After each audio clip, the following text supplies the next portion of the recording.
Bismillahirrahmanirrahim. Assalamualaikum warahmatullahi wabarakatuh.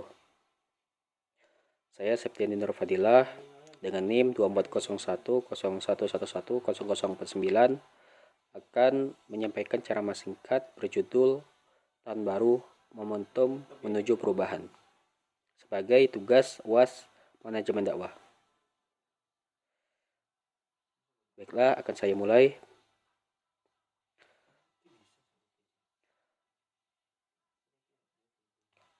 Ke samudra naik kapal selam.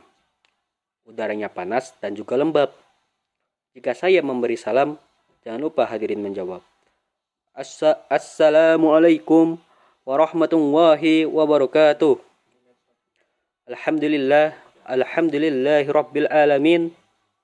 Asyhadu an la ilaha illallah wa asyhadu anna Muhammadan abduhu wa rasuluh la nabiyya ba'dah. Amma ba'd. Bapak Ibu yang dirahmati Allah Subhanahu wa taala serta teman-teman yang saya sayangi. Pertama-tama, marilah kita panjatkan puji syukur kehadirat Allah Subhanahu wa taala. Karena dengan limpahan rahmat dan berkahnya, kita masih dapat berkumpul di tempat yang penuh berkah ini. Salawat dan salam tak lupa kita haturkan kepada Nabi besar Muhammad SAW. Mudah-mudahan kita tergolong ke dalam umat-umat beliau di akhir zaman kelak. Amin amin ya rabbal alamin. Bapak Ibu yang dirahmati Allah Subhanahu wa taala serta teman-teman yang saya sayangi. Pada kesempatan yang penuh berkah ini, izinkan saya menyampaikan ceramah singkat yang berjudul Tahun Baru Islam Menuju Perubahan yang Lebih Baik. Bapak Ibu yang dirahmati Allah Subhanahu wa taala. Tahun baru adalah momen yang tepat untuk mengintrospeksi diri. Mengapa? Sebab dengan melakukan introspeksi diri, kita akan sadar dengan kesalahan-kesalahan yang kita lakukan, baik kepada diri sendiri maupun kepada orang lain, sehingga kita dapat berubah menjadi pribadi yang lebih baik, sebagaimana yang disabdakan Rasulullah SAW yang artinya, siapa saja yang hari ini lebih baik dari yang kemarin, maka ia tergolong orang-orang yang beruntung. Siapa saja yang hari ini sama dengan yang kemarin, maka ia tergolong orang-orang yang merugi. Dan siapa saja yang hari ini lebih buruk dari yang kemarin, maka ia tergolong orang-orang yang celaka. Hadits riwayat Al-Hakim.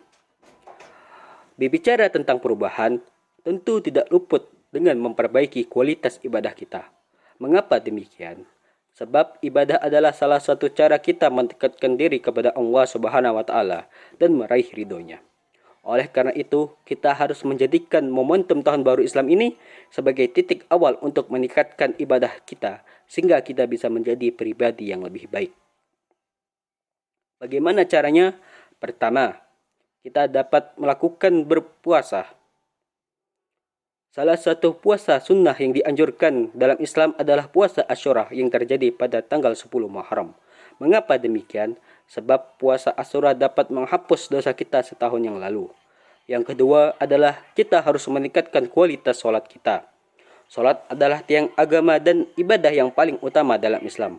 Allah Subhanahu wa taala berfirman, Bismillahirrahmanirrahim. Inna sholata tanha anil fahsya'i wal munkar. Sesungguhnya sholat itu mencegah dari perbuatan-perbuatan keji dan perbuatan mungkar.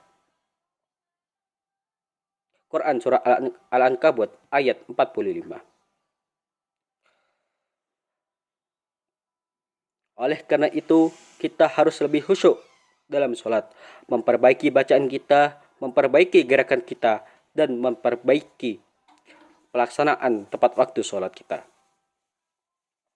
Sholat yang khusyuk dan benar akan memberikan kita dampak positif dalam kehidupan sehari-hari, seperti lebih tenang dalam menghadapi suatu ujian, dan ketika tertimpa musibah kita akan lebih bersabar. Yang kedua adalah kita harus membaca Al-Quran dan memahami isinya. Al-Quran adalah petunjuk hidup bagi umat Islam. Membaca Al-Quran dengan benar dan memahami maknanya akan memberikan kita pencerahan dan petunjuk dalam menjalani kehidupan. Rasulullah SAW bersabda, khairukum man ta'alamal Qur'ana wa alamah. Sebaik-baik kalian adalah yang belajar Al-Quran dan mengamalkannya. Hadis riwayat Bukhari. Oleh karena itu, Marilah kita sisihkan waktu setiap hari untuk membaca dan merenungi isi Al-Quran, serta mengamalkan ajarannya dalam kehidupan kita. Seperti ketika kita membantu seseorang, kita tidak boleh melihat dari status orang tersebut. Apakah dia orang Islam ataupun bukan Islam. Kita harus tetap membantunya. Cara yang ketiga adalah kita harus memperbanyak zikir dan doa kepada Allah Subhanahu wa taala. Mengapa? Sebab zikir adalah cara kita untuk mengingat dan mendekatkan diri kepada Allah Subhanahu wa taala. Allah berfirman, Bismillahirrahmanirrahim, Washkuruni askurkum, washkuruli wala takfurun. Yang artinya, maka ingatlah kepadaku, niscaya aku ingat kepadamu. Bersyukurlah kepadaku dan janganlah kamu ingkar. Selain dengan berzikir, kita juga harus memperbanyak doa, sehingga kita dapat petunjuk dan keberkahan dari Allah Subhanahu wa taala dalam setiap langkah kita. Cara yang keempat adalah kita harus meningkatkan sedekah dan amal kebaikan. Sedekah adalah salah satu bentuk ibadah yang sangat dianjurkan. Dengan bersedekah, kita tidak hanya membantu sesama yang membutuhkan, tetapi juga membersihkan harta kita dan menambah keberkahannya. Rasulullah SAW bersabda, yang artinya, sedekah itu menghapus dosa sebagaimana air memadamkan api. Hadis riwayat Tirmizi. Oleh karena itu, kita harus menjadikan sedekah sebagai kebiasaan dan meningkatkan amal kebaikan lainnya. Seperti contohnya, membantu orang tua, menyantuni anak yatim, dan menjaga lingkungan kita. Hadirin yang dirahmati Allah Subhanahu wa taala. Tahun baru Islam adalah saat yang tepat untuk memulai perubahan positif dalam hidup kita. Mari kita manfaatkan momen ini untuk meningkatkan kualitas ibadah kita dan mendekatkan diri kepada Allah Subhanahu wa taala. Semoga di tahun yang baru ini kita sempat menjadi pribadi yang lebih baik, lebih taat dan lebih dekat dengan Allah Subhanahu wa taala. Semoga Allah senantiasa memberikan kita kekuatan, petunjuk dan keberkahan dalam setiap langkah kita. Amin amin ya rabbal alamin. Wallahu muwaffiq ila aqwamit thoriq. Wassalamualaikum warahmatullahi wabarakatuh.